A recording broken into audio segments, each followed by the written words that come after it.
Hi, good evening, everyone. Welcome to our board meeting for the month of April. And I'll call the meeting to order at 7:06 p.m. We'll start with a roll call, please. Yes, thank you. Good evening. Chair Abekoga? Here. Vice Chair Miller? Here. Alternate Director Lawler? Here. Alternate Director Rennie? Here. Director Smith? Here. Director Sinks? Here. Director Corrigan? Yes, here. Director Gibbons? Here. Director Bruins? Here. Director Martinez Beltran? Here. Director Tovar? Here. Thank you. I'll note Director Ellenberg and Director Nunez are currently absent. Great. Thank you. We will move on to public comment on matters not listed on the agenda. The public may provide comments on any item not on the agenda. Speakers are limited to 3 minutes each. Any members of the public, any cards? No? All right, then we'll move on. So we wanted to start this meeting this evening with a short video highlighting our second year. This is our second anniversary of carbon-free energy service to our communities. So if you can take a look at your screens.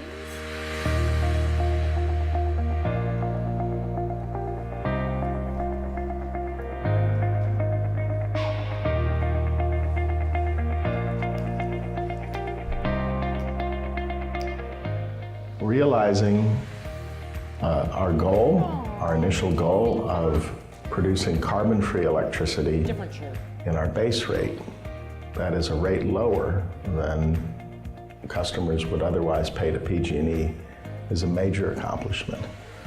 And we continue to do that to this day.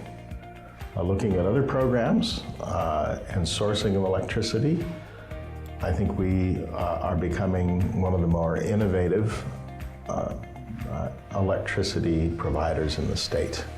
And together with our sister organizations, community choice energy agencies across the state, we're leading the way to a carbon-free future. Well, I'm really excited to say we have 3 new projects. We have 2 solar that are being built in California and 1 wind project in New Mexico. And I'm really proud that we're leading the charge on building these projects. The key part is actually the storage that's going to go with the solar. So with the storage, we can store the energy of the sun during the day and then pull it back out of the battery in the evening when people are coming home. And so they're still effectively using the energy from the sun, even though the sun has gone down.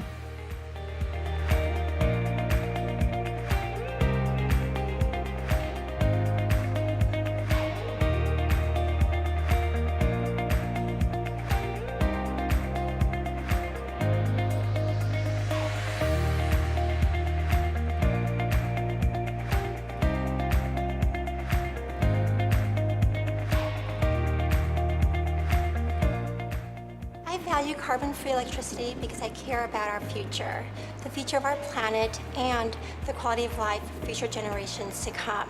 One of the mandates from the state is to reduce our greenhouse gas emissions. This does 20% off the top right away. So we're already partway there to meeting our emissions standards. I want to be able to tell my daughter when she grows up what we did for our climate. So I think anything we can do to improve the environment is well worth what we do here. I think it's everybody's responsibility to look at the world and realize, you know, we're going to have children, grandchildren, great-grandchildren, and hopefully we can realize that we need to take care of what we have as the population of the world expands. LinkedIn has a public commitment to be on a path to operating with 100% clean renewable energy. Silicon Valley Clean Energy's Green Prime 100% renewable energy helps us make huge progress toward those goals. And it also helps us support the climate strategies of the cities of Sunnyvale and Mountain View, where our offices are located. SVCE, when it was first formed, had a number of critics and people who were really concerned about what this upstart company was and the promises we were making and the things we said we were going to be able to do. As a result, it became really our daily imperative to prove that we were not only able to achieve what we said we were going to do, but do it in a way where customers really felt good about being part of this bigger movement. And The work that SVCE is doing is truly going to leave a better world for our kids.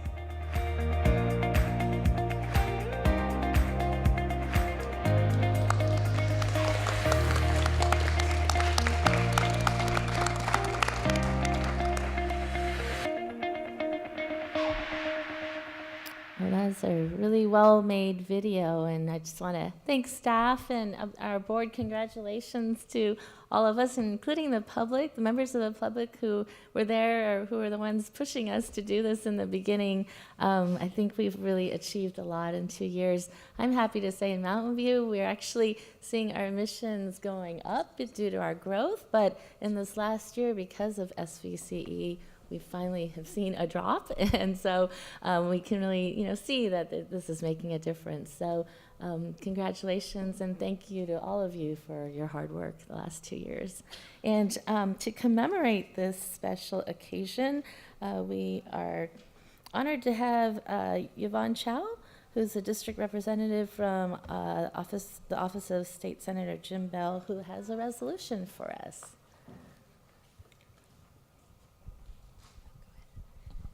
Good evening, everyone. My name is Yvonne Chow, and I'm from Senator Bell's office, and I'm going to go ahead and just read the last part. Senator Bell commends the Silicon Valley Clean Energy Authority for the outstanding contributions it has made to communities throughout Santa Clara County through its Community Choice Energy Program, and extends sincere best wishes for the continued growth and success of its clean energy projects in the years to come. Congratulations.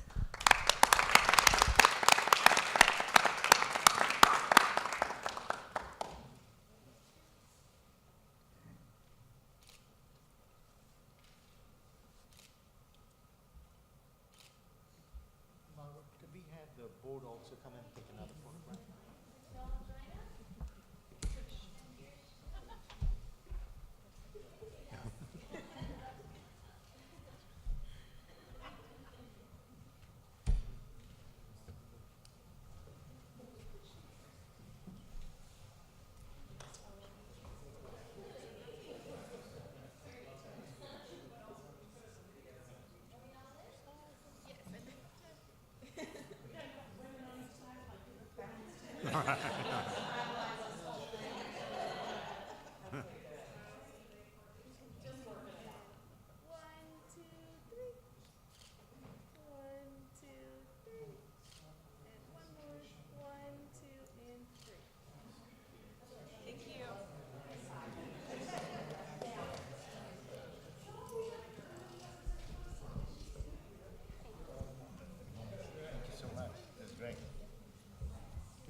All right, we'll now move on to business. We'll start off with the consent calendar.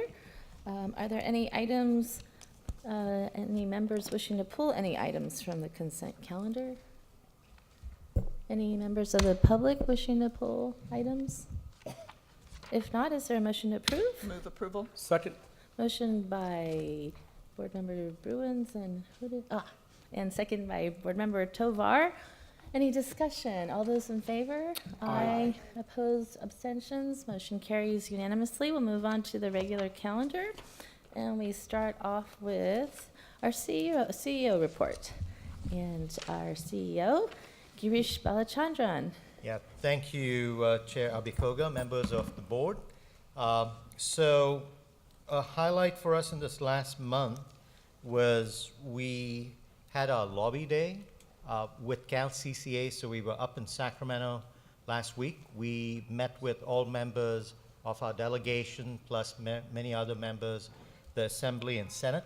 I'm going to ask Hillary Staver to start coming up to the podium so she can give you an update on legislative and regulatory affairs.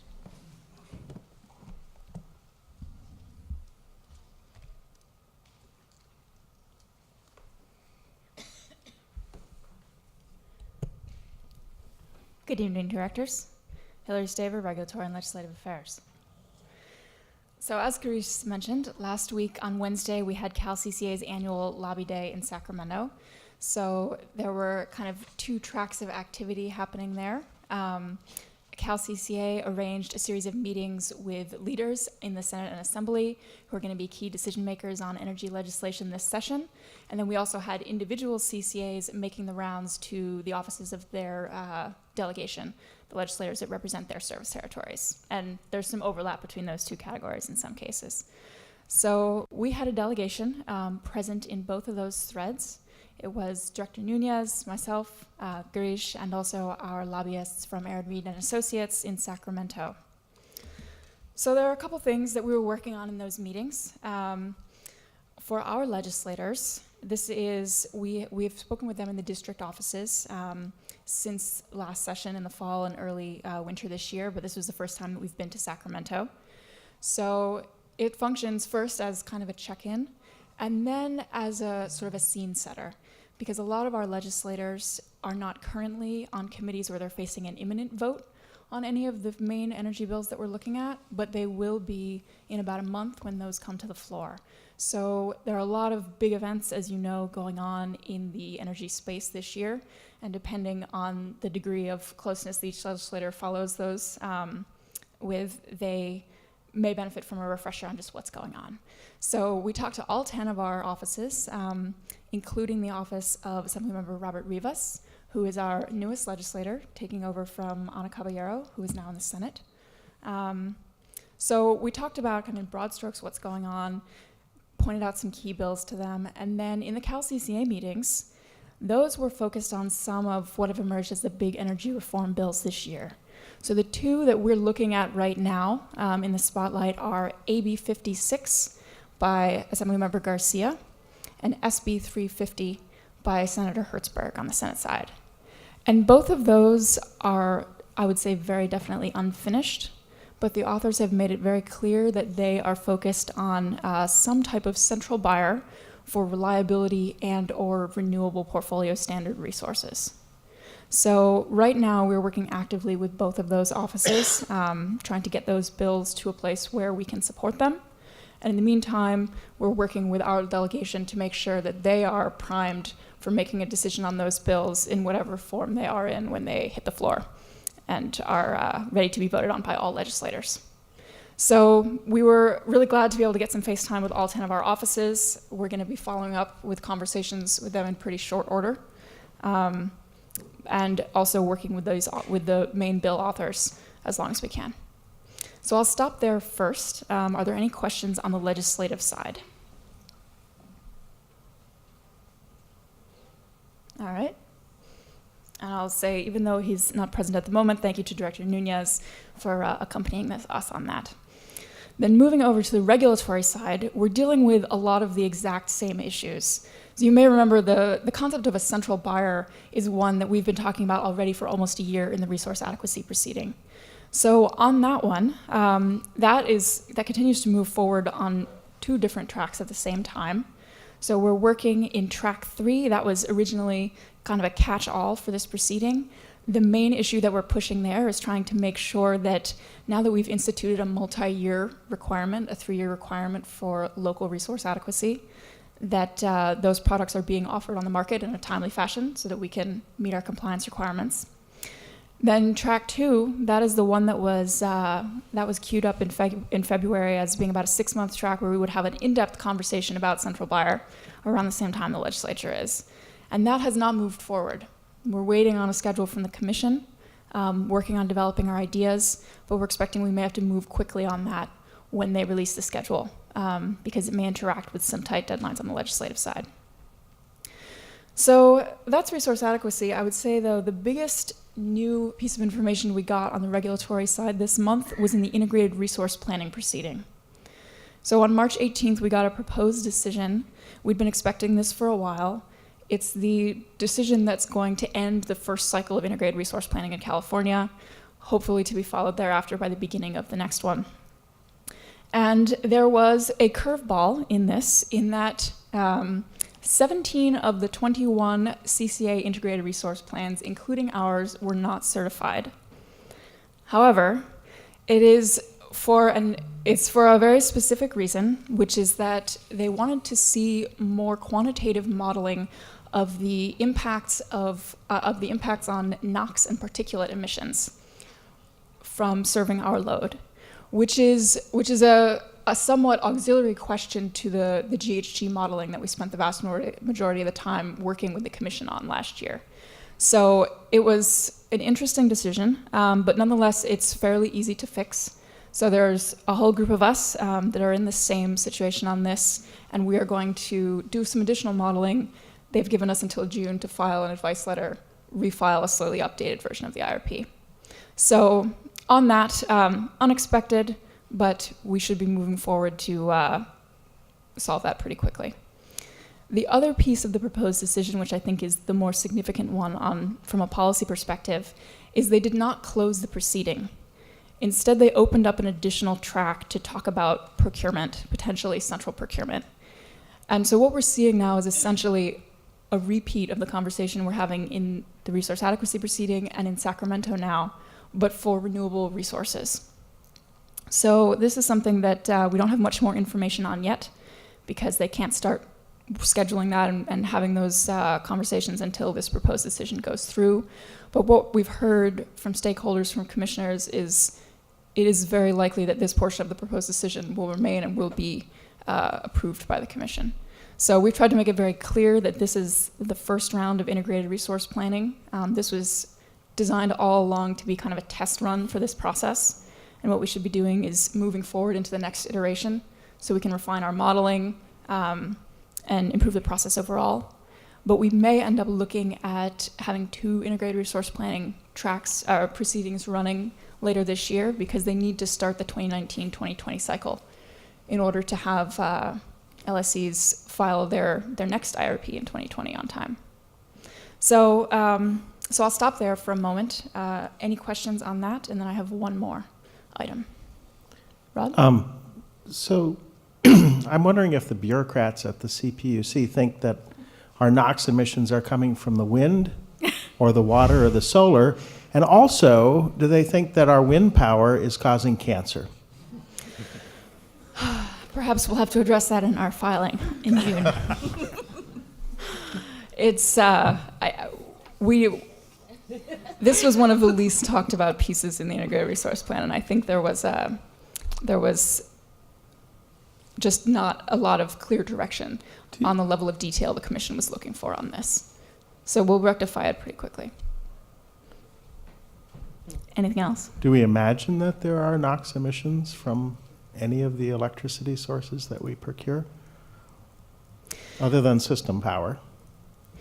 This is one of the things that we're trying to clarify with Commission staff, because we're trying to figure out if there are other sources that they had in mind that were not captured in the existing templates and calculator that we filled out for the IRP. Because as you pointed out. Yes, thank you. Sounds like a little bit of deliberate obfuscation by the political body. I mean, this is bizarre and inexcusable to dump this on us at this stage of the game. I mean, I think you make a very good point in that we should not let this distract us from the fact that they have opened up a new track where they're basically considering central procurement for renewable resources under the guise of meeting state policy goals. And that's something, that is a very significant policy step, and that is something that I think we should be focusing on more than this.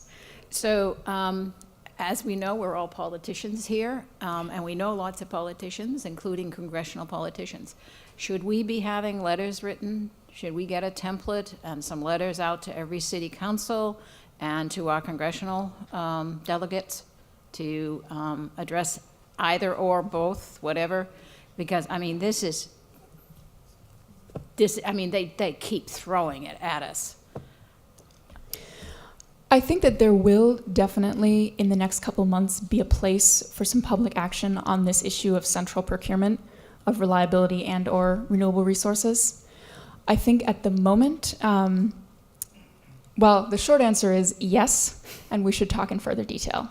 Because these issues are being talked about in multiple forums right now. I think we want to make sure that we figure out where the most effective place to do that advocacy will be. Okay, but don't forget, we can go to the congressional level as well, and whatever we need, we can go to. Now they have proof positive that the vast majority of the CCAs can't produce the correct compliance requirements. We can't meet the requirements. This is, you say it's trivial. This was strategically It was bad. strategic. This was intended to make the whole industry look bad. Yep, absolutely. They're not mutually exclusive. Yeah. Yeah, less so. And I apologize, I'm wearing sunglasses only because the light up here, I had surgery on my eye and it's a little sensitive to the light, so apologize for that. Liz, if I may, sort of, I think Ms. Gibbons makes a great point here where we should all go back to our own councils and sort of have this discussion as well. I understand maybe, I don't think it's too soon. I think what we need to do is start having this dialogue with our own city councils and see what we can do as different cities and sort of with this issue here. Well, I would be glad to follow up on this if you're interested in taking some action. And I'll add, based on prompting from a couple of smart people to my left. No, both of you, that we ought to have a Ledge Committee meeting very soon to talk about our response to the stupidity of this, quite frankly. And, what's been going on here with the CPUC? I don't understand.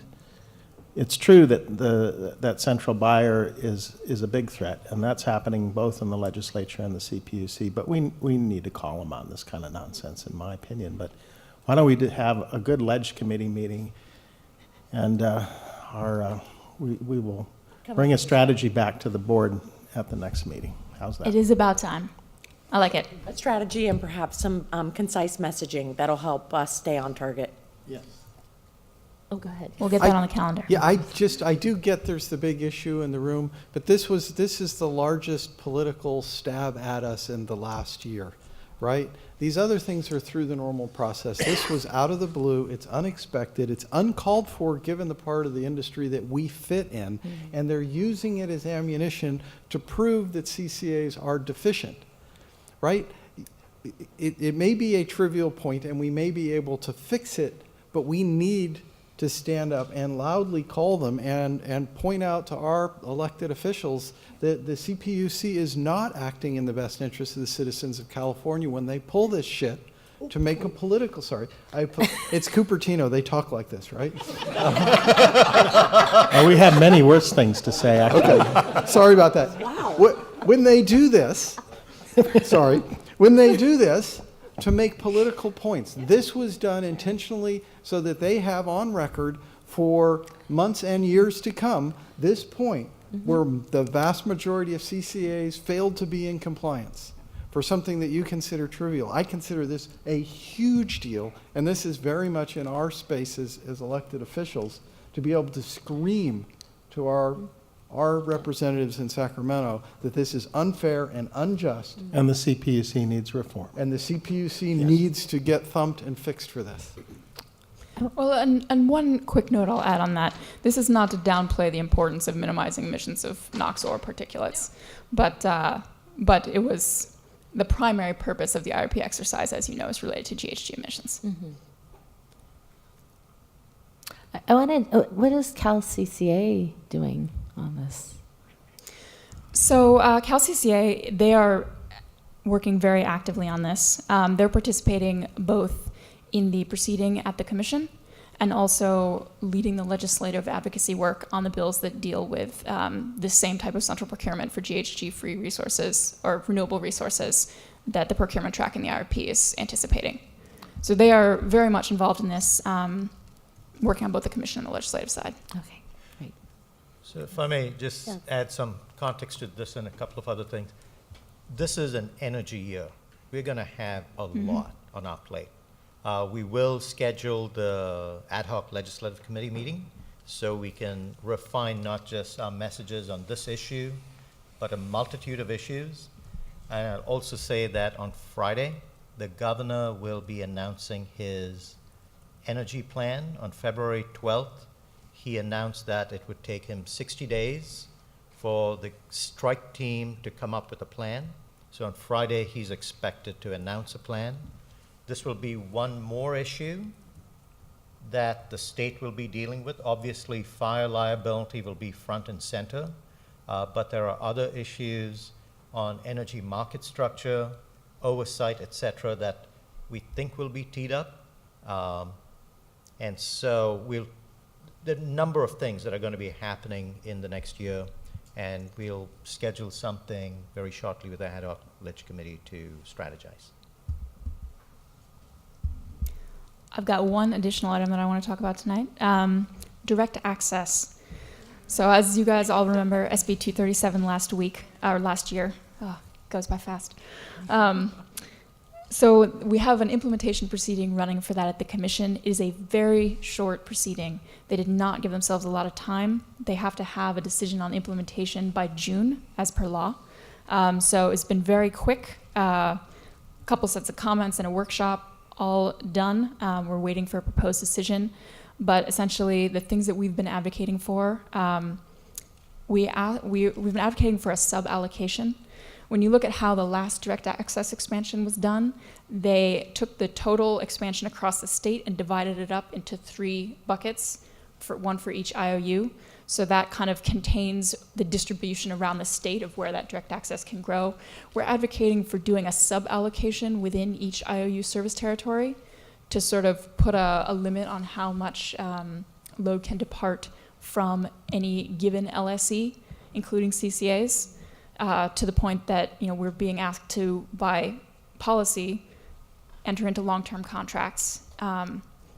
So this is something. So we're advocating for that, but then more broadly, things that increase our visibility into how this expansion is going to unroll, like getting access to the direct access waitlist, incorporating this expansion into our existing timeline that was imposed on everybody, including CCAs, through Resolution E4907 last year.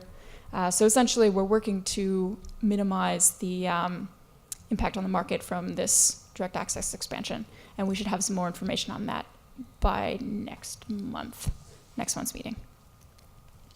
So that is my agenda. Any other questions or additions? So I'll just end the report with a couple of items. At the executive committee meeting at the end of this month, on April 26th, we'll be bringing a cost-sharing agreement between 5 CCAs, including ourselves, Peninsula, Monterey, East Bay, and San Jose. So it'll be a cost-sharing agreement that allows us to enter into joint projects. So one of the first projects that we are working on is joint procurement of resource adequacy. So it gets to the central procurement issue that we teed up earlier. So the 5 of us are going to work on that. Monica has issued an RFP along with the other power supply directors. So we should have something for you in April to exec, and then coming to the board in May. And then lastly, just going back to the video, we will send all of you a link to the video. So if you desire to post it to any website or social media, or share it with your city council, you'll be able to do that easily. Thank you. Any other? Thank you. Yeah, thank you, Hillary. Thank you both. We'll move on. Yes, the anger is not towards you, Hillary. Let's move on to item 3, which is the approval of our rate schedule. And we have Don Bray, our Director of Account Services and Community Relations. Welcome, Don. All right. Good evening, directors. Tonight we are looking for a decision from you on our rate policies for 2019. I'm going to go through a brief presentation here that'll cover some important background. We'll tee up a few options that we've considered. We'll talk about the recommendation from the executive committee and staff, so which options specifically we're recommending. We'll talk about next steps, and then open things up for discussion. So historically, especially for those of you that are new to us here, rate making at PG&E happened on an annual cycle, and that resulted in a new set of rates being published effective January 1st of each year. And for years, this was the way it worked. It went through a process between June and December of each year, and then rates were issued as of January. But the last 2 years have not been typical. Last year was delayed by a few months, and this year things are completely off the rails. We're looking at a process from PG&E that really has no parallel. What has happened is that PG&E issued an interim update to rates in March of this year, and that interim adjustment affected generation rates, so the rates that we compete with, affected them in such a way that we've actually become more competitive. Rates that they updated went up an average of about 3% across 40 or so rate schedules. So the delta now is 9% between us and PG&E. So we're really very, very competitive at this point. PG&E's plan is to issue final rates as of July of this year, so July 1st, and they'll be updating both the rate and the PCIA, and I'll explain that in a second. Our rate is a function of both of those. We're expecting to see rates go down quite a bit in July, so we're going to have to respond to rates going down at that point. Let's see. I will move forward to describing how rates work here. Again, our rate is really a function of PG&E's generation rate and the PCIA. If you look at the bar on the furthest left, in 2018, our rate, or the rate that our customers paid, was our generation rate plus the PCIA that's established by PG&E. The difference between that combination of those two rates and PG&E's generation rate that PG&E customers pay is the discount that we provide to customers versus PG&E. And then the bars on the right just show what that looks like now. So PG&E's rate went up by another 3%, opening up that gap a little bit wider. Arguably, we've never been in a period of more uncertainty than we're in right now. There's just a lot of things going on. We're looking at a rate reduction in July. We're estimating that reduction will be about 6.5% from the rates as of March. We expect the PCIA will increase by an average of about 1.5%. That PCIA increase and the PG&E decrease are both actually less impactful to us than we thought they might be this year and that we had budgeted for. But at the same time, power supply costs have been going up by quite a bit. And as you've seen in, I think it was a board meeting or two ago when Don went through the pro forma, those two things are just about offsetting. We've seen about a $20 million increase in power supply. We're seeing about a $20 million net benefit in what we're looking at with rates. So a tricky situation there. We also have obviously the PG&E bankruptcy. We have the issues with central buyer and direct access that Hillary walked through. So we're really in a period where we need to be careful. So we laid out 4 options, and I'll walk you through these.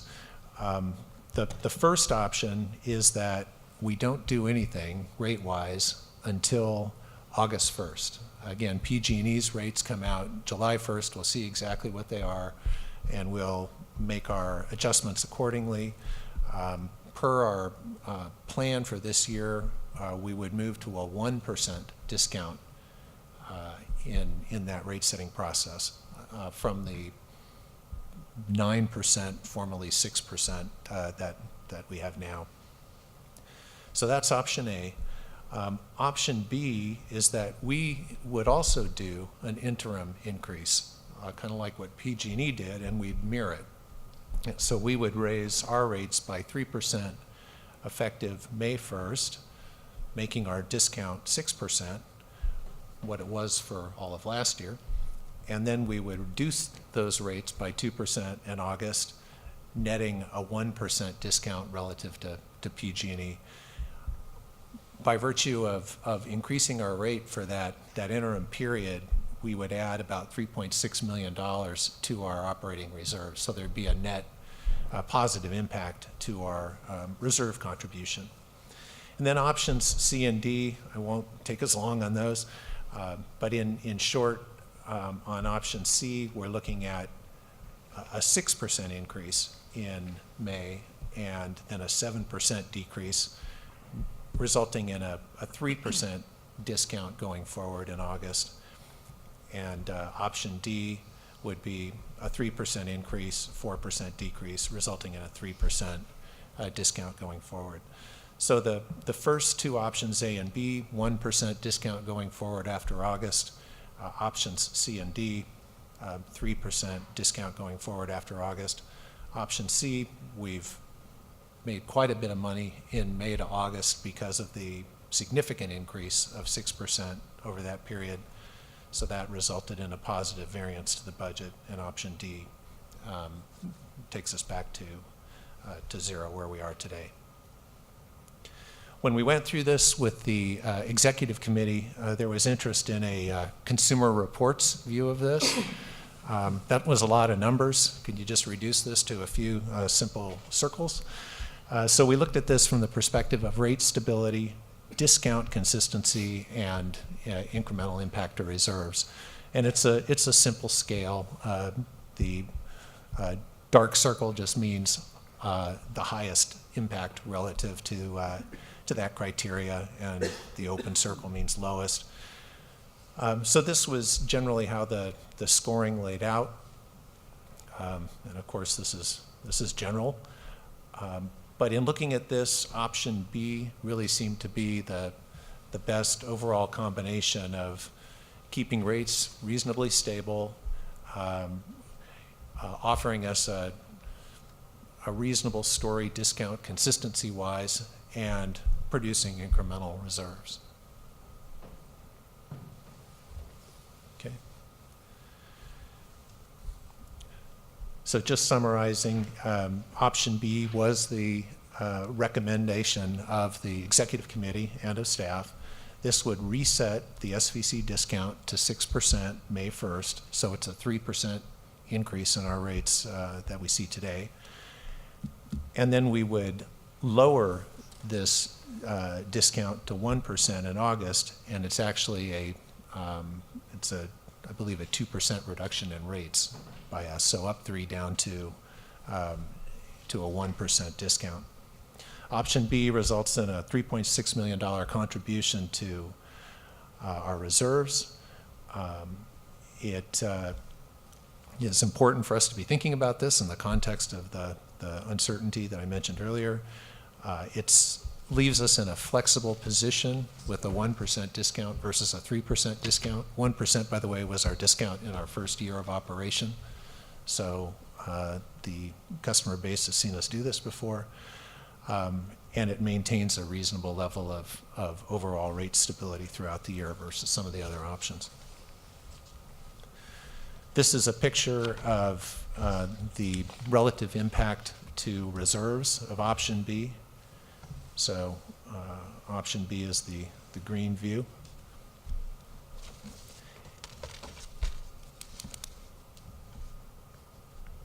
Okay. Last comments here. As it relates to our rate setting process, if we do elect to go forward with the May 1st rate change, we'll decide that tonight. The August 1st rate change, though, we don't have a board meeting in July. So we need to think about our process for potentially pre-approving that rate increase for August. So we're going to talk about how that might work. One of the concerns the executive committee had was, what if when PG&E actually publishes their rates as of July 1st, we get some surprises? Maybe surprises that are very much in our favor. Might that have us do something different here or elect a different option? So one of the things that, the thing that we decided was that at the June board meeting, we would present some guardrails, in a sense. Whereas if PG&E's rate changes come in a favorable direction for us and it impacts our overall reserve contribution positively in a significant way, maybe we define what significant means and under what circumstances we might raise that discount going forward from 1% to, say, 2 or 3%. So we haven't defined that yet. We would define that in June, and the move to go to 1% in August would be subject to those conditions. If those conditions aren't met and we were where we think we were going to be, we would just move forward with the 1% discount effective August 1st. So the decision we're looking for tonight, or the proposed resolution here, is to direct CEO and staff to implement a 6% discount effective as of May 1, so that's a 3% increase, and then direct staff to move towards a 1% discount August 1st, subject to the guardrails that I mentioned. So that's it. Thank you. Great, thank you. Are there any questions from board members? Yes, Member Tovar. Thank you. Thank you for that, Don. And Chris, thank you for the conversation over the phone earlier today. I had a few questions. PG&E is making this very complicated for customers. I mean, because their rate is always changing. And I understand that we want to stay competitive. But the bottom line, we're also looking at a reserve here. So currently, if you can answer a few questions, have we met our target with our reserve? If not, what was the sort of anticipated date of that? And are we planning on meeting that in addition to what is our target reserve? So I may ask Please. for some help from the finance chief here. Sure. Don, do you want to take this? Okay. Thank you for the question, Director Tovar. Yes, so we were originally looking to hit our target. Oh, I'm sorry. Can you hear me? We were originally looking to hit our target at the end of this year, and 12 months ago, $50 million surpluses were considered in the pro forma. Things have changed quite a bit based on all the risks that Don covered earlier. So we're right now looking at hitting our target 2 years out. That target is 180 days or 6 months coverage of your operating cost budget. So we're looking for, and in context, to obtain a credit rating, somewhere in that 120 days to 150 days is recommended. We're shooting for 180 days on our reserve target. And what was the earlier first part of that question? Or well, again, sort of current, what is our target for our reserve? Is it 50%, 75%? Yeah. So yeah, it's 50%. Okay, good. Okay. Great. Thank you. Thank you. Director Smith? Any other questions? Yeah, I just want to make a quick note about what the executive committee spoke about. We actually, can we just hold it to questions and then Yeah, I'll go to sure. the public and then we'll bring it back. Okay, sure. Any other questions? If not, I do have a public comment card from Mr. Tulia. Hi, good evening. James Tullia, resident of Sunnyvale. I used to work at PG&E, been in residential energy efficiency programs, and I'm again in residential energy efficiency programs. I'm usually in a home helping with energy reductions, about anywhere from 2 to 5 homes a week. So I talk to a lot of customers. So I just wanted to support the staff's recommendation for option B. It's the best balance of all the different aspects of what you want to achieve as an organization. And from the perspective of customers, you don't want them to swing too much. So dampening the effects of PG&E's wild rate swings is a good thing, to the point just made. So option B is the best balance of all three and is very prudent relative to building a little bit more on the reserves due to all the risk. Thank you. Thank you. Any other members of the public wishing to speak? If not, I'm going to close public comment. Actually, Vice Chair had a request to speak, so I'm going to go to you, and then we'll go back. we're probably going to talk to the same thing from two sides. So just a little bit of context. When we look at the reserves, I worry sometimes that we're trying to drive the car by the gas gauge. The reserves obviously matter tremendously to mitigate risk. But I got to point out the obvious. I've invested in energy stuff for over 20 years, and we have staff who've had to live and breathe it from a procurement side and a management side. You guys ain't seen nothing yet, right? The volatility and the risk is just enormous in this space. The chart that we saw in the previous presentation on natural gas prices, to me that means there's a lot of money to be made, but if you're looking out for the citizens and the consumer, there's a lot of fiscal impact on people. This market is crazy and it is nuts. And we talk about risk and we talk about $3.8 million, and I've said it jokingly, but it's actually very serious. We can lose $3.8 million in one day as energy prices swing and swing against us. We can make $3.8 million in one day too, I should point out. And so as an organization, we have to sort of step back and think about what is the steady rudder that we can put into this ocean of uncertainty. And we came up with a reserve policy that has an upper and a lower limit. We have a goal of 180 days. I want to take a second. We should all pat ourselves on the back. We did achieve, in less than 2 years of operation, we did achieve the bottom level of our reserve goals, and that is more than some of the longer standing CCAs even have. So we've got ourselves into a very fiscally stable spot. We all agree we'd like to be at the 180 days because we've really pressed staff hard on wanting to get a good credit rating. Let me rephrase that. An exceptional credit rating, better than any of the other CCAs, and staff is rising to that challenge. So for purposes of credit rating, which will help our procurement, for purposes of stability to a certain amount of uncertainty that we all know is going on. And again, I don't see this year as any worse than any other year. We're just more aware of it now as elected officials, having lived through a couple of years of this. But there's always nutsy stuff going on. And these energy markets and the regulatory markets and our friends in Sacramento don't always move in ways that are in our best interest. And when you're dancing with the elephants, my daughter is a zookeeper. She works with lions and tigers and bears because they are safer than working with elephants.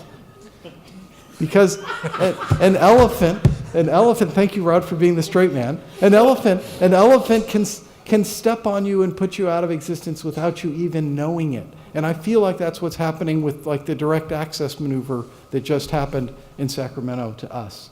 They made a maneuver for other reasons. They didn't realize they could be threatening our very existence, and we're leading the cause on getting to a carbon-free California. We are leading, we are showing how to do what they need. Anyway, that was my big picture context. There's a lot of uncertainty. The reserves matter for a reason. The rate stability back to our customers, and our stated goal of being 100% carbon-free at a rate less than PG&E. As we went through this in the executive committee, and I'm going to pass to Nancy because she'll give you more context, we landed at a spot where what was the sweet spot out of all the millions of options? Let's get back to just 1% under PG&E so we meet that goal. Let's stay carbon free and let's pile up as much money as we can possibly get. And you see the charts, $3.8 million is not going to make a big difference, but it is the most prudent and safest thing to do at this juncture. And so that's why we landed at that particular option. Nobody up here should be complacent. It's either kill or be killed. And if we are ever sitting on our laurels, we're in trouble. Yep. Oh no, I'm not kidding. I mean, this market, everything changes so fast, and the CPUC are not our friends, and our state legislature is not sitting in our seats. This is a very, very, very challenging space that we've all signed up to be in. And our existence is not a certainty, it's not a guarantee, it's not a given. And so the most prudent thing that we can do is draw in the sails, get ourselves to that 1% under again, and continue to just bust our you-know-whats, I won't say it even here in Cupertino, to make sure that we can keep changing the world. And those were my comments. Nancy probably has a more elegant way to phrase it. Well, thanks for setting me up for success there. I have such faith in you. It's going to be great. Just don't talk about elephants. I'll just say that I know my way to Sacramento and to Washington now, so that's all I'll say in response to your very impassioned comments. I'm going to bring it back a little bit more to the process, and that just to point out that the materials that the executive committee considered are public materials, and picture, if you will, some of these charts with nothing but numbers instead of percent changes. And so we got kind of more of a raw look at these options. And we spent a fair amount of time going through the options and deliberating what would be the best ones for the organization, the best ones for the uncertainty that we're facing in terms of what the rates will be, especially since we won't be having a board meeting during the time that they'll be changing. So so to the point of if you want the details, they are available in the staff report and in the materials presented to the executive committee. So you can thank us for, I like the chart that compares the rate alternatives to the Consumer Reports model, because I think it shows very clearly that people like Howard, who are really focused on the building the reserves, it shows very clearly that that option B is the best option. And when people like my constituent James come and speak, as he did at the executive committee, he had a lot more colorful depiction of what it's like to go to somebody's house and hear them complain about changes to the rates. So for those of us who are concerned about the customer perception of what SVCE is doing, option B also clearly stood out as the best choice. And so for those reasons, we asked staff to present it to you in this manner. And we also wanted to mitigate the risks of unpredicted change. And that's why we will be considering the quote unquote guardrail option later in June. So that's. So all the points that have been made are brilliant, and Howard, you're very eloquent on this, and I appreciate it. And we need to get you to Sacramento, man. And you. And all of us. I'll simply, so I'm very supportive of this as well as a dampened choice, but a responsible choice. And you know, Fred, a little color on our reserves. When we started 2 years ago, we had figured by this year we would have our reserves at 180 days, right? Now, as you can see, we're not going to get there for another couple years, perhaps. Why is that? What happened? Well, external variables come into play. It wasn't PG&E. It's not like their rates dropped a lot. It's that the PCIA went up a lot. The CPUC took it out of us, and then, you know, we looked at some of the silly things going on with RA and our inability to have that released efficiently from PG&E.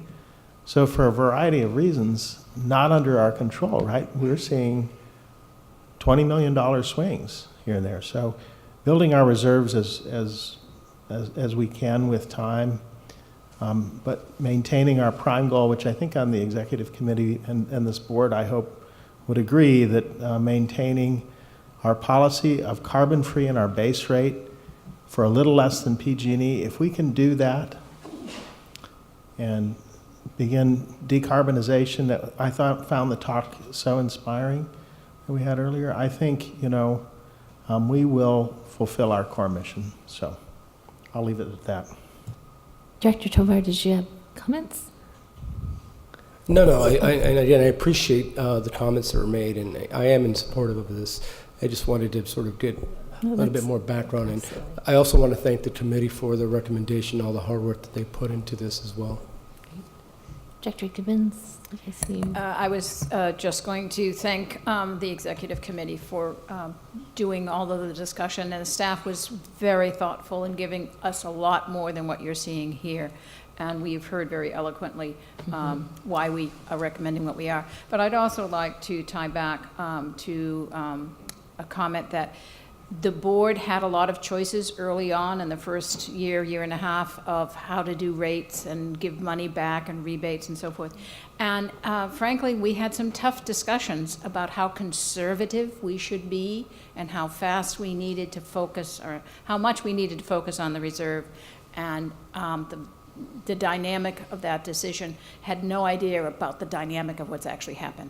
So there's been a tremendous consistency and conscious effort and support to keep the organization financially stable and clearly understand the risks. And staff has been superb at helping us recognize those and be responsive to them. So I'm very supportive of the work we've done to date and the recommendation. Thank you, Director Corrigan.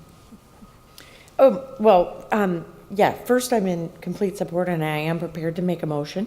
I have been most inclined to support this after my conversation with Garish because I think it helps smooth what our customers' expectations are rather than seeing fluctuations, even though they may be small. I don't think anybody likes surprises. And because I'm not sure there's a better place to introduce this crazy notion, I'm going to do it right now and take a little poetic license. I know in the past we've talked about programs that we produce as an entity.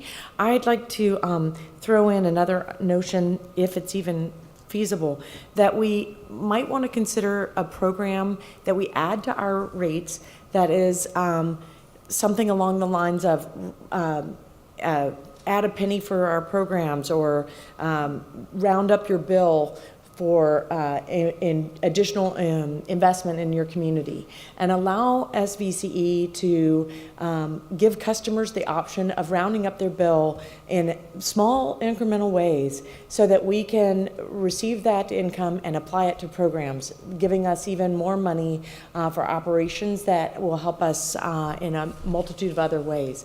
That idea is not one that I dreamt up on my own. I don't want to take full credit. It actually was a notion started in a Valley Water District Board meeting this morning, but I'm going to steal it and suggest it here for some further noodling amongst smarter people than myself, and see if there's any momentum to pursue something along those lines, allowing our customers to invest in what we're doing.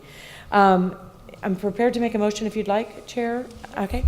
I'd like to make a motion that we approve a 3% rate increase, maintaining our 6% decrease below PG&E through August, and that we will review in June if we have the PCIA numbers from PG&E for August's step up. Or are we making it all, you want it all in one motion today to approve August 2? No, you're better off going by the staff report, okay, because they've put both items in there in a way that's a little bit clearer. Yeah, so the easiest action would be to adopt the resolution, which is resolution number 2019-06. Perfect. And I'll take care of it. Thank you. I'll second that.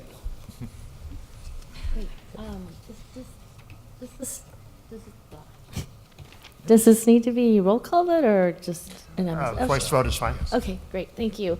Any other discussion? If not, motion to approve by Member Corrigan, second by Member Tovar. All those in favor? Aye. Opposed? Abstentions? Motion carries unanimously. Thank you. Thank you. Yes. We'll move on to item 4, which is an approval of the Q1 2019 update of our decarbonization strategy and programs roadmap. And we have our Director of Decarbonization and Grid Innovation Programs, Amy Bailey. Welcome. Did I hear earlier that she's the smartest director of decarb programs in the state? Is that what I heard?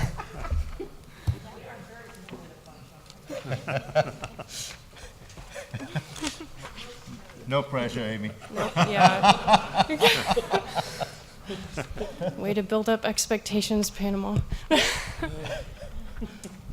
Okay, so thank you very much, directors, for the opportunity to speak. This is the first, actually, quarterly update for the Decarb Strategy and Programs Roadmap. And this presentation has two different parts. The first part focusing on the quarterly update, and then we've also tacked on a second item, specifically a request for an additional program area that we've seen a need for and would like your input and guidance on. So for the quarterly program update, if you recall back in December, as a part of the Decarb Strategy and Programs Roadmap, we proposed a specific policy for reporting and review, specifically to provide a quarterly report to the board, and then carry out a roughly annual review process where we'd carry out stakeholder engagement to review the entire portfolio and progress towards meeting our GHG goals. So this is the first quarterly update that covers January through March of this year.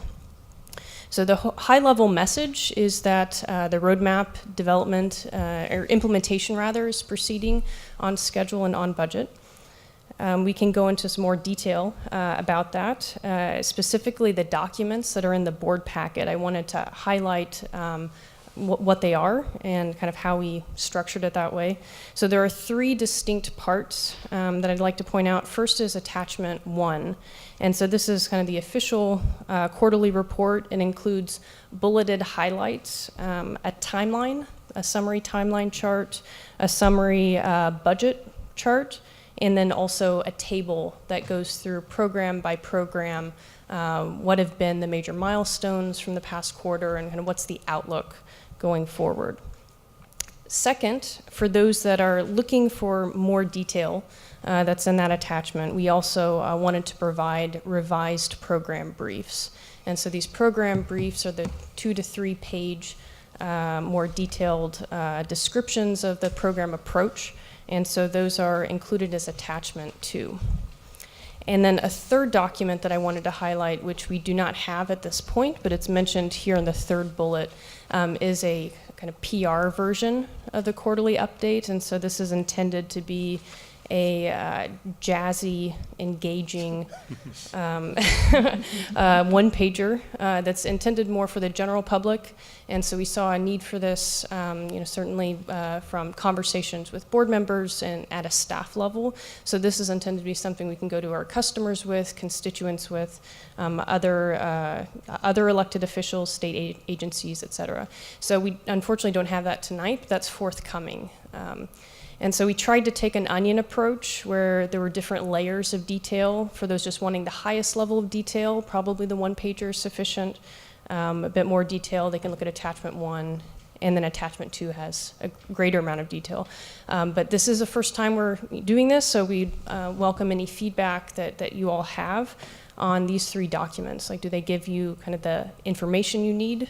Is there information that you're seeking that's not in there that should be? Are there better ways to communicate what we're doing? Any sort of feedback you have, we can help make improvements for certainly the next quarter, or if needed on an interim basis. And so I will go through in a bit more detail, so maybe 5 to 10 minutes, some updates on the program areas. So we thought it might be best, given that we do have some more board members, and since this is the first time. So this is just a summary timeline of the program's portfolio. So we're focused on Q1. You can see from the color coding there were a number of different programs that are in development now, and some that have actually already launched. And so we'll go through them by program area. So the first program area is power supply. And the priority program is C&I clean power offerings. And that's to develop, market, and sell additional SVCE power offerings for our C&I customers. And so the goal of this program really is customer retention. But I think more than that, it's retention or preservation of the GHG emissions reductions that we've been able to achieve by launching SVCE. And so we're on track to launch pilot offerings to our C&I customers in Q4 of this year. Okay, so for the next program area, the built environment, so you've already had a lot of information about the built environment from Panama and his inspiring talk this evening. So I'll try to be brief here. So buildings in our service territory are responsible for around 1/3 of our emissions, and we have a lot of work to do to decarbonize them. And so we have 3 program areas, and the focus is largely new construction. So the first program area is working with our member agencies and developing really forward-thinking building electrification and EV charging infrastructure codes for adoption in the next building code cycle. And so we partnered with PGE. We went through a competitive solicitation process to hire a technical consultant and then launched this effort back in January. And we've carried out several member agency meetings and held kickoff workshops with broader stakeholder groups. And we'll actually be unveiling the draft model codes tomorrow. So over the coming few months, it's going to be a big effort. Educating and engaging different stakeholder groups. We have a fairly extensive stakeholder engagement plan, and we'll be soliciting feedback and making revisions to that model code. But the kind of bottom line is that we're on track for to support our member agencies in bringing those codes to their councils in Q3 of this year. And then there are 2 other programs in the built environment that kind of round out what we're doing there, specifically our heat pump water heater program, co-funded by the Air District, and then also our all-electric showcase grants program. And so in one of Panama's slides, he highlighted a SMUD program to provide incentives for all-electric new construction. So we've been having a number of conversations with them. This program is taking kind of lessons learned from their program, basically. And so those are on track to launch in June and July of this year. Okay, so for the next program area, mobility, transportation is responsible for half of our community emissions. So it's a very key sector for us to tackle in order to achieve climate goals. And the first program out the gate really is working with our member agency staff on the development of an EV infrastructure strategy and plan. And so there's a nice highlight in attachment 1 that kind of describes where we are. With that, we've contracted with E-Mobility Group. We formed a 2-county regional coalition in part to get state funding from the CEC, and we've also formed an EV working group, all to provide input on that plan. And the plan is to have that in place within the coming couple months. And so given the board recess in July, it will end up coming to you in August. We'll have a presentation on what the outcomes are. And then for the second program, EVSC incentives, so that stakeholder engagement, a part of the stakeholder engagement process is specifically targeting feedback to prioritize EV charging infrastructure programs and understanding what design elements to incorporate into that second program. And so they're kind of staggered in the release. All right, so to achieve climate goals, it's not enough to decarbonize electricity and electrify everything to run off that electricity. You also have to do one more thing, which is to say harness energy efficiency and make sure all of these newly electrified loads are integrated within the larger grid. And so we have to do this to ensure that we're taking a least cost pathway to deep decarbonization. So this particular program area focuses specifically on that. And we contracted with GridWorks, which is a nonprofit kind of boutique firm that specializes in grid integration and stakeholder engagement, industry stakeholder engagement for grid integration policies and activities. And they'll be leading a very brisk stakeholder engagement process focused a bit more on industry and state policymakers that's going to be launching next week. And so by the end of Q3, we will have kind of an updated discussion paper that incorporates industry and other stakeholder feedback into what are the different options that a CCA could take, specifically SVCE, to help promote grid integration. And kind of falling out of that will be a recommendation for what program or programs to pursue. And so the expectation is we'd go out to RFP right after we have that recommendation. Okay. So education and outreach is the fifth area, and there are two programs. Our Customer Resource Center initiative is the first, and we plan to issue an RFI this quarter to ensure that really we understand the breadth of technologies available to help educate and engage our customers in understanding their energy usage and vehicle and building electrification opportunities. And then based on the results of that RFI, we'd go out to RFP. Then the second one is the community engagement grants, and this is a program that launched actually last year. And so these grants focus on engaging underreached customer segments, such as low income, English as a second language, et cetera. So we're gathering information through these outreach events that will really help inform program design to better serve those customer segments, in addition to the primary purpose of that program, which is outreach to those events to educate them, to those groups to educate them about energy and SVCE and what their options are to decarbonize.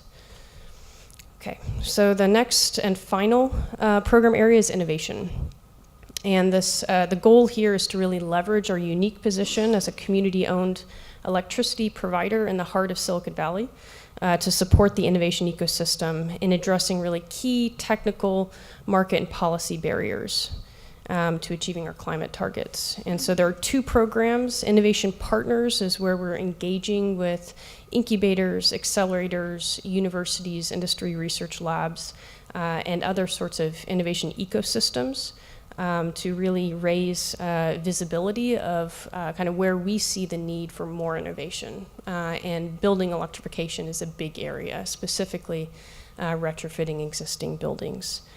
And so as a part of that, we are sponsoring a couple different challenge events, the Stanford Clean Tech Challenge, which is this coming weekend. Justin and I will be there mentoring students all weekend on the challenges of building electrification retrofits. So that's the challenge area that we submitted, and we're looking forward to seeing what the students come up with as far as kind of ideas to tackle these problems. And then there's another event, the Powerhouse Sun Code Hackathon, which is next month. And so SVC is also a part of sponsoring that event. And as a sponsor for these innovation events, you again get to submit a challenge area. So we'll be deciding whether to submit the same challenge area or maybe focus on a different area. But this is really an opportunity to direct all of these great minds that we have in this area towards the needs that we see in this space that are really not represented. Okay, and then Innovation On-Ramp is the second program, which is to provide grant funding for pilot projects, innovative pilot projects with external partners. So this one was published on our website towards the end of March, and we're doing a so-called soft launch.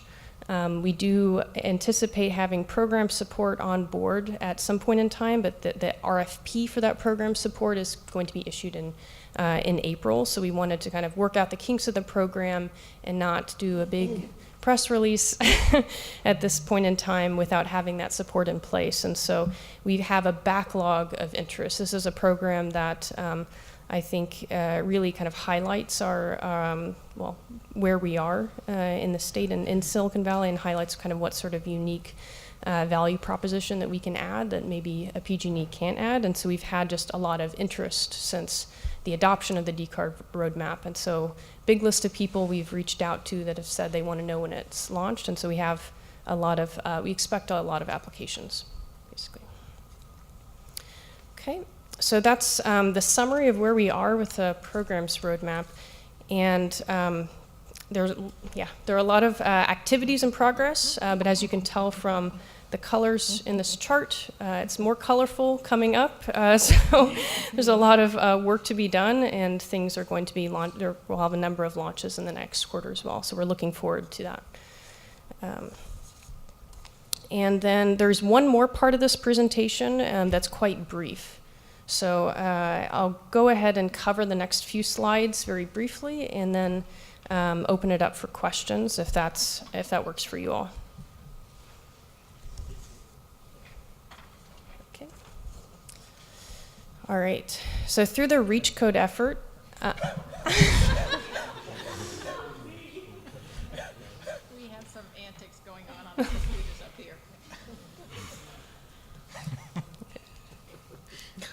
Pardon us. It keeps it lively. Children. It's a long day.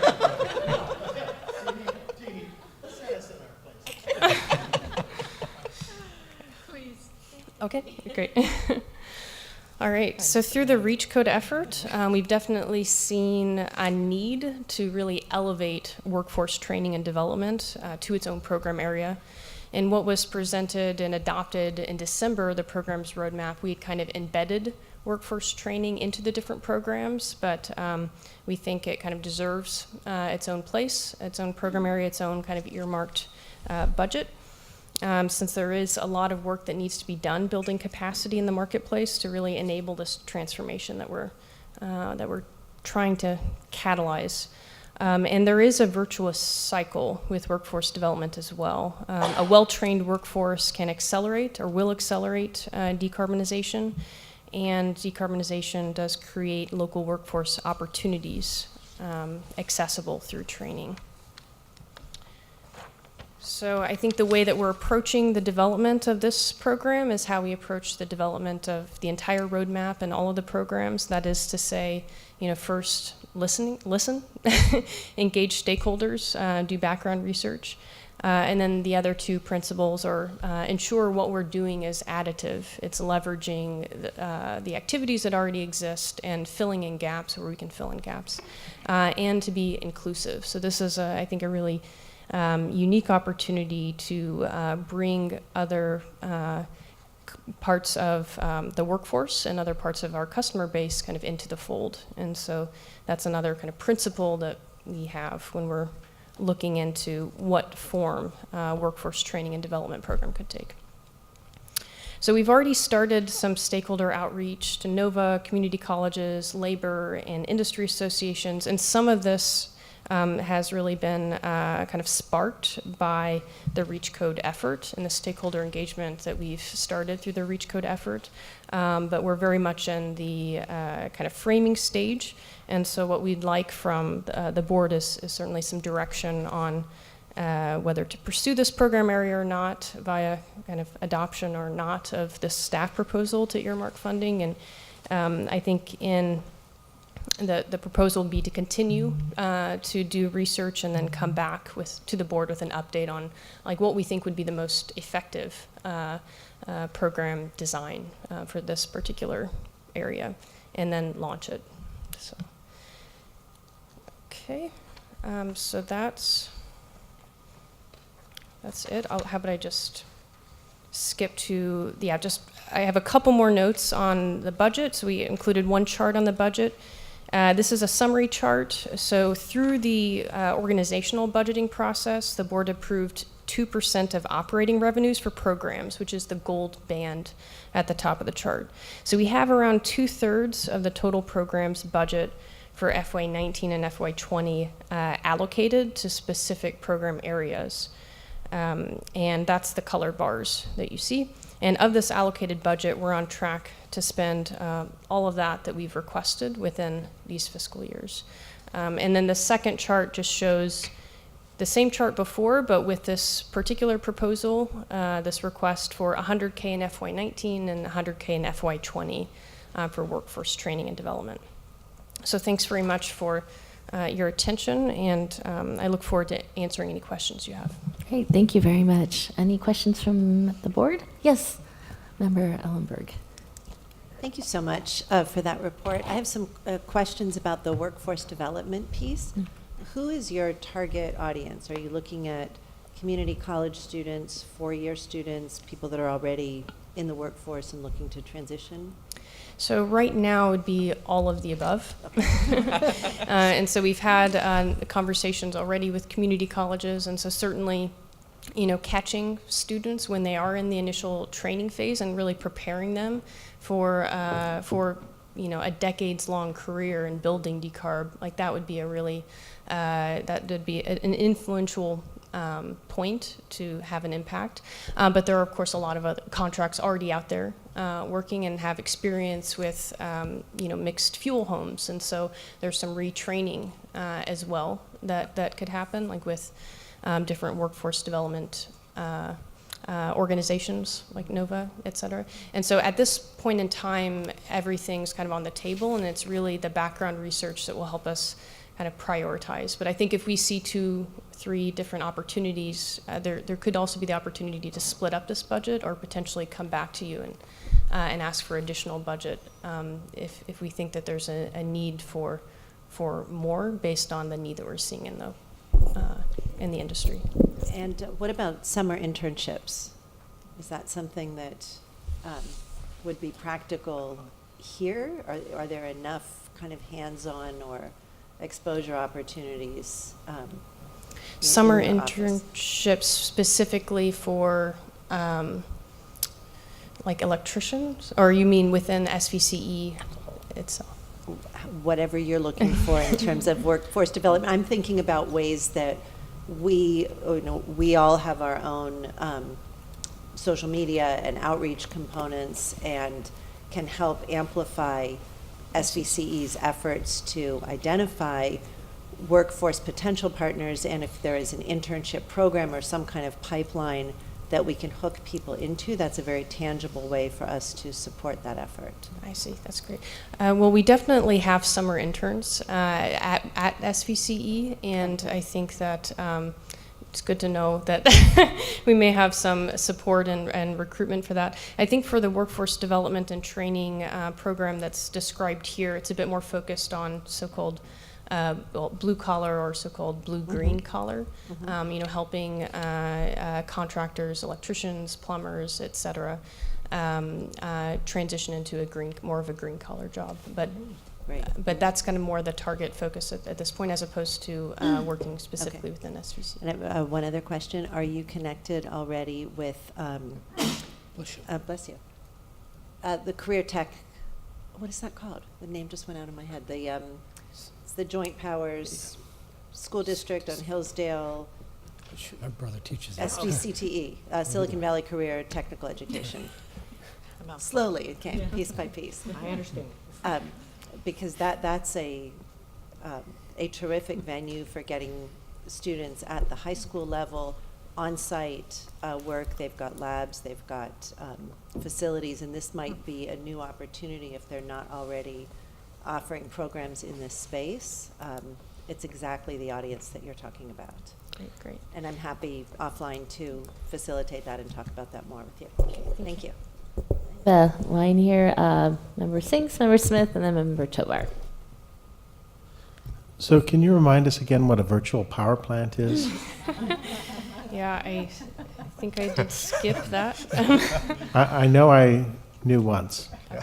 So a virtual power plant is a cloud-based aggregation of distributed resources that are being controlled at the same time to ramp up and ramp down. And the idea is that, let's just say you have 5 different battery storage installations at different C&I customers. If you discharge them at the same time and ramp them up, it's kind of equivalent to a power plant ramping up that amount. So that's where the terminology of virtual power plant. It's like distributed generation or perhaps demand, but the idea that you could control this as a power plant of a lot of small things.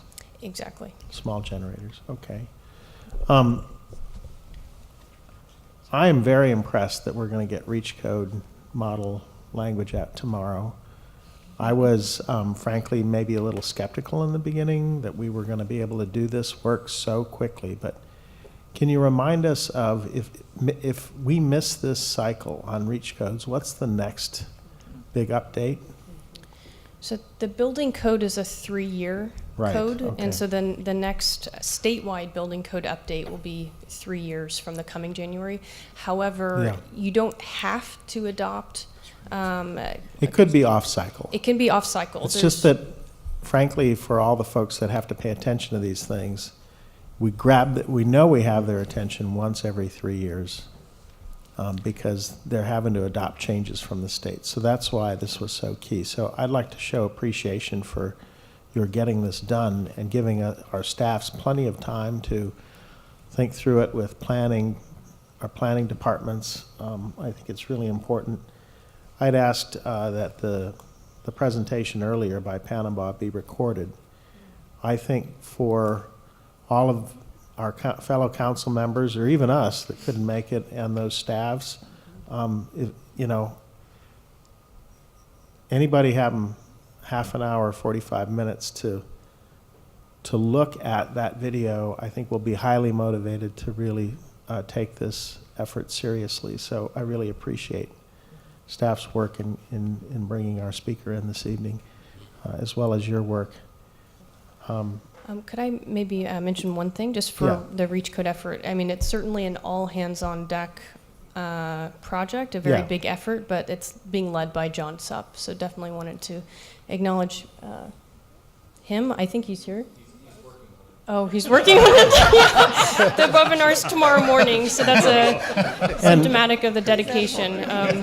Yeah, so he's been the fearless leader in. And now a question. Oh. Well, a comment followed by a question. So I do appreciate that we're engaged with Stanford, and I think I'm very happy to see on the innovation front that we're beginning to get hooked up with the academic community. You know, in my attendance at the Stanford Summit in June, the Energy Summit, and, you know, different meetings hosted by E3 and Stanford and all, right? The dominant players in this business have more than enough mind share, and we need to get some of it. So my question then is, the energy, as much as I very much appreciate Stanford and your engagement with them, and they're in our county, the Energy Institute at Haas, at Cal, is very influential in state policy. Severin Borenstein and others. Are we engaged with them in some way, I'm hoping, or can we be? Yes, we are, and the reason I laughed is Amy goes to school at Berkeley now. She's getting her MBA. She knows Severin and that entire group very well. Who's just joined the Cal ISO board, right? Yes, he did. Yeah. And so we have actually had a meeting. Both Don Bray and Amy went up, met with Severin and all his researchers, talking about our portfolio and what we want to do. So I think we're making small inroads, and maybe you want to add anything to that? So the annual conference, which I'm sure you're familiar with, the Power Conference, so SVC did sponsor that this year. So that was... Oh, you did? Okay. We did. I think there were 2 CCAs. East Bay sponsored it as well, but we were the other ones. So that took place, I think, a few weeks ago. And in addition to that opportunity, we have had conversations specifically with Severin Borenstein on rate design. It's naturally a very important area for him, through kind of the C&I clean power offerings discussions, and bounced around some ideas for different pilot rate designs. And so whether it's through either the C&I clean power offerings or maybe through Innovation On-Ramp as a pilot program, we'd love to continue to engage with him and the rest of the Energy Institute group on any particular opportunities as they arise. I think it's a bit opportunistic at this point, given he's quite busy right now, but we're certainly looking to try to build. That was a wonderful answer. Thank you. Okay. Thank you, Director Smith. Shifting gears considerably, you mentioned, I think, something about the cadence of these reports. So this is the first quarterly update. So in the next quarter, I wanted to clarify that the peel the onion approach a little bit more. Okay. So you have provided tonight a summary that I counted 6 pages. You provided a set of revised program briefs, which was very interesting to go through. That's approximately, if we add the new one, it would be about 39 pages. and then there is a data sheet coming. So Right. my question is, in approximately 3 months at our next board meeting, which will be, isn't that July? It'll be August, because we'll miss July. So are we going to look forward to this level of comprehensive updates and progress every quarter? I think the bulk of that really is the program briefs. And although, it is a number of pages, you'll notice most of those were created for the December meeting, and what's shown are red lines for revisions. And so the actual revisions, that there were only a few, I think, that were revised significantly, and they weren't like substantive revisions. It was more providing an update. Yeah, we hired this consultant. The timeline is still consistent. We have these partners in place now, things like that. So I think it's really the 6 or 7 page attachment 1 update that's new content. Although the highlights in the beginning part, a lot of some of that was drawn from our just general communications and outreach, and the 1 page kind of PR version would be drawing on attachment 1. That is all to say, I think, I'm not going to say it wasn't staff work, because it was, because it was work from across the organization, but maybe the page length based on attachment 2 isn't quite reflective of the work. So I think we're comfortable with this level of update. If you want less information, we could give you less information, or if you want us to change the type of information we're giving you, I think we'd be very receptive to understanding what would be the most useful. I think I appreciate the level of especially as we're launching, it's especially nice to get all the detail. So, we'll play it by ear, but I'm not complaining. I think it's a good level. And of course, we're looking forward to seeing the, whatever you call it, the 1 pager. I'd call it a data sheet, but it'll fit on one side. I think it's 1 page front and back. Okay.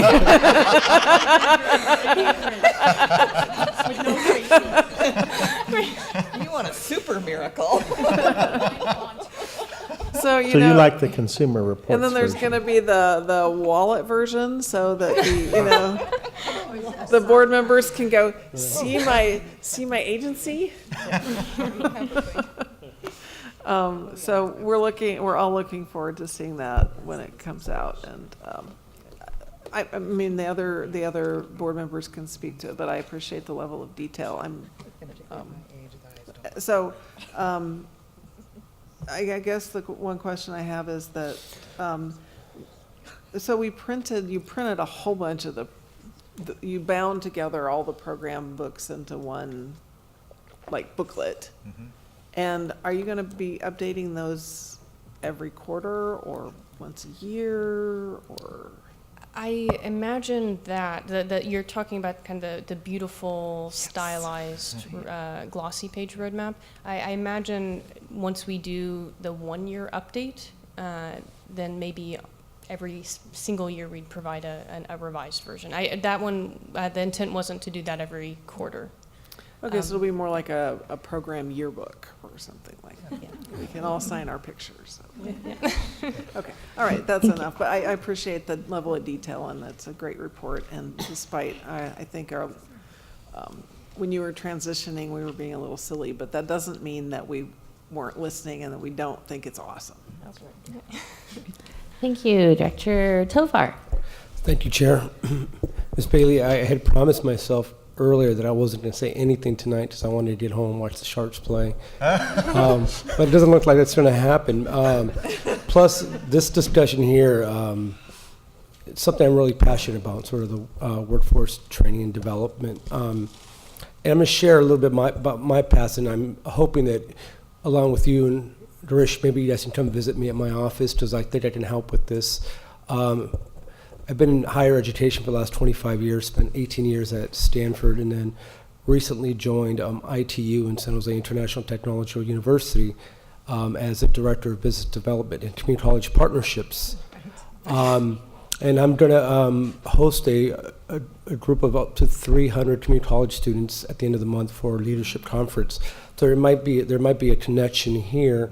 In addition to where we offer master and PhD degrees in STEM programs that may be useful as well.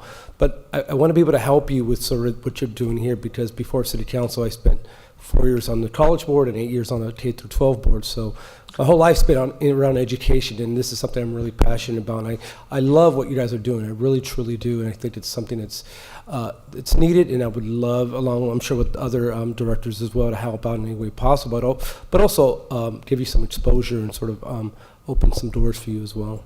Okay, thank you. That'd be Thank fantastic. All right, Director Corrigan.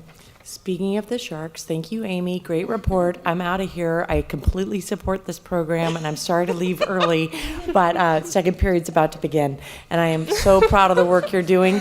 So congratulations to you and the rest of my directors. I hope you will support this. Go Sharks. Go Sharks. Thank you, Director Corrigan, for staying. I'm going to move to public comment, and then we'll bring it back. So, Mr. Tulea.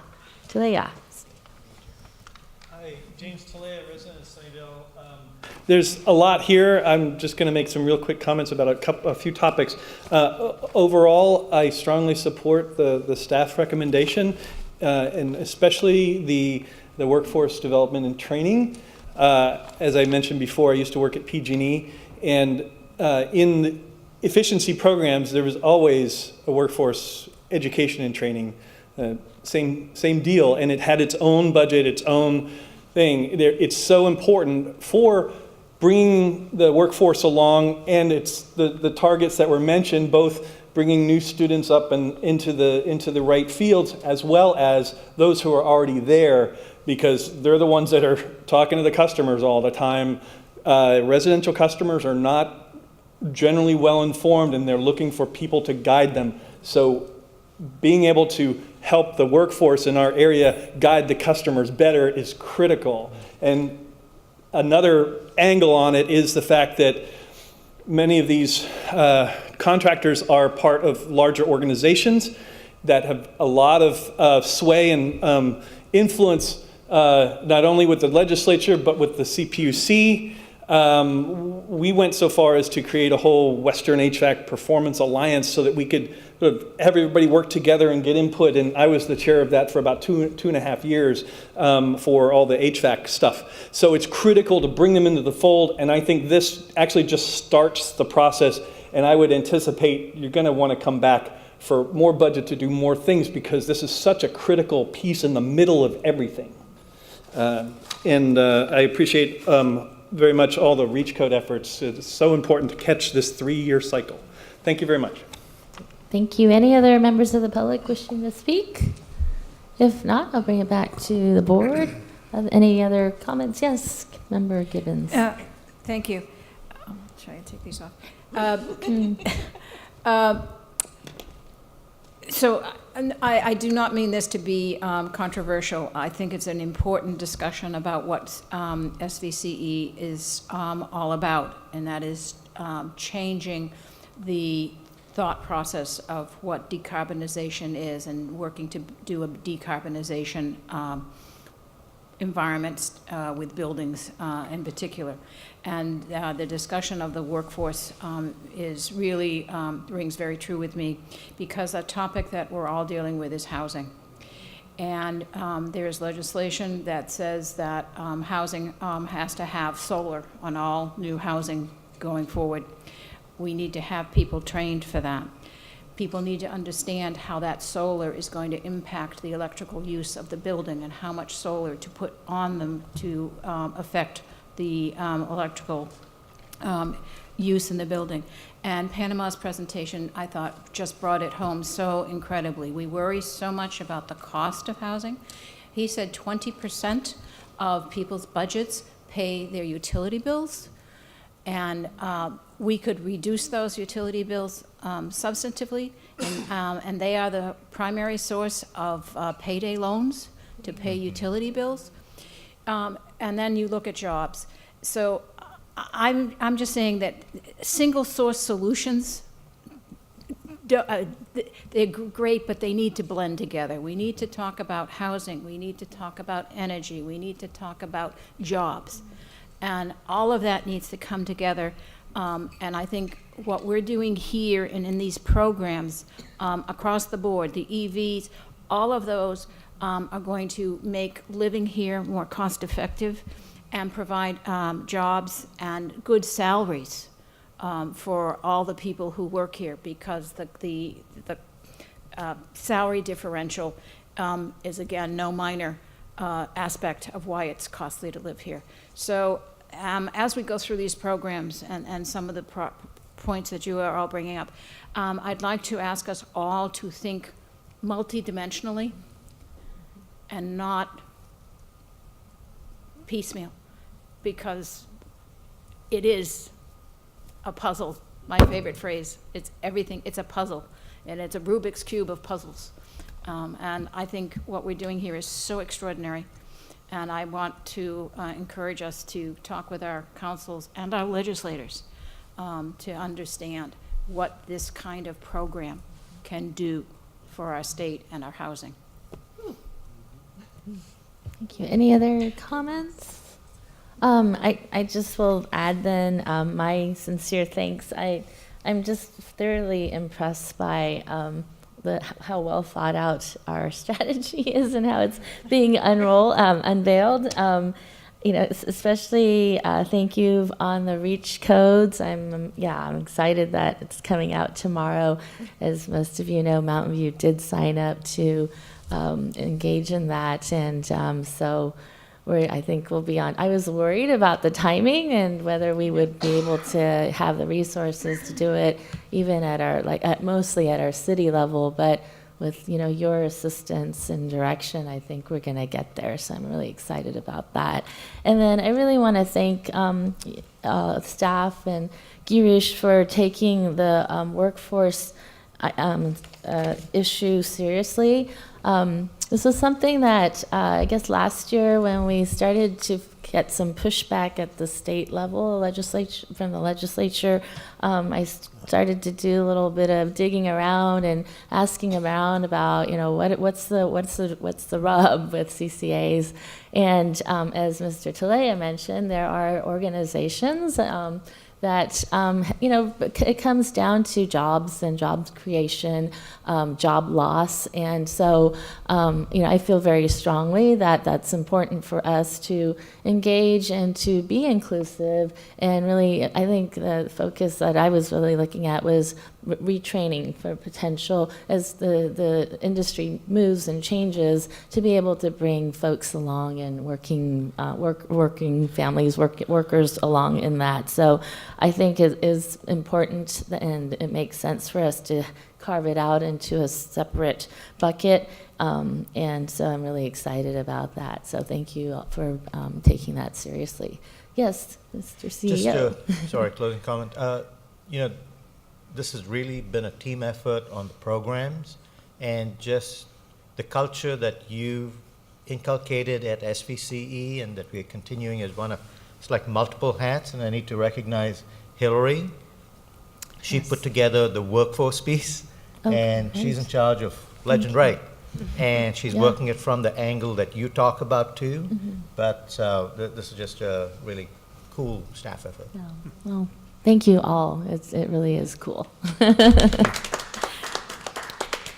So with that, I'll entertain a motion.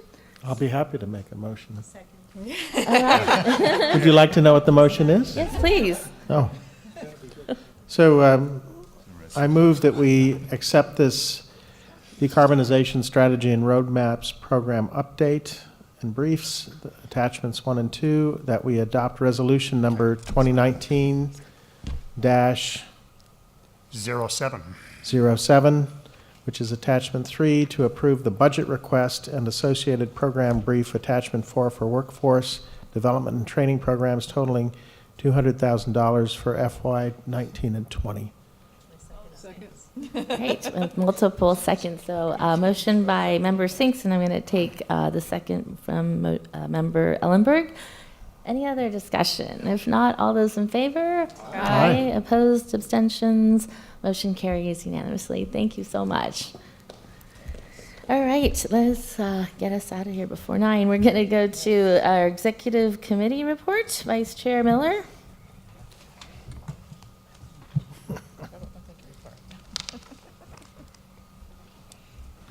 Okay, so the biggest thing we spent most of our time was on stuff that we've already approved. So I won't go through too much of that stuff, but the rate discussion, obviously, and the timing of that. Future stakeholder and community engagement options, we looked at that. And we held a closed session regarding our office facility. Do you want the finance one while I'm here? Sure, okay. The finance committee has nothing to report since we haven't met since January 25th. But there'll be an upcoming meeting sometime this spring. Great, thank you. Is there a report from the Legislative Ad Hoc Committee? The Ledge Ad Hoc Committee has not met, and obviously we're delinquent and need to, so we'll be doing that before the next board meeting, I trust. And I'll encourage all of you, as we figure out when we can all get up to when we can make a concerted attempt to get up to Sacramento. It's a great experience to go talk to our legislators and friends, and some people that are, right, we do have a lot of people that are open-minded, and so I'd encourage you all to think about joining us for that next adventure to SAC. Thank you. Great, thank you. And there is no audit committee report. So are there any board member announcements or direction on future agenda items? Just go down. No? Oh, yes. I would like to report that I joined the National League of Cities Energy, Environment, and Natural Resources Committee. And one of the many things that they look at is clean energy. And we met in the National League of Cities meeting in Washington in March. And so I will pass along any updates relating to clean energy that I encounter. Great, thank you. Did Member Bruins or Gibbons, did you have anything? I thought I saw. Yeah. Hands. I don't know if I'm. Okay.